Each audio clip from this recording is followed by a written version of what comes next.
నువ్వు కాదు నువ్వు దిగు క్లియర్ చేస్తావు ఆ పక్కన క్యాన్సల్ చేస్తాను మేడం నువ్వు దిగు నేను నీకు ఇప్పించా కదమ్మా నేను నీకు ఇవన్నీ అడిగిన ఇప్పించా కదా నీకు దాని గురించి నువ్వు కిందికి సమస్య క్లియర్ చేసుకోవాలి పైకి సమస్య క్లియర్ అవుతుందా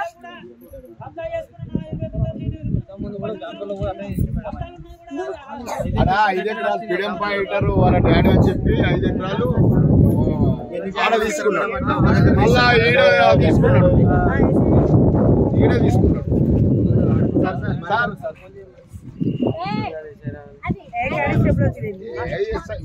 రిజిస్టర్ మేడం వచ్చింది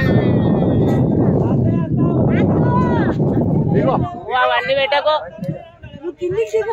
నువ్వు కిందికి దిగు నువ్వు దిగాయా నువ్వు దిగు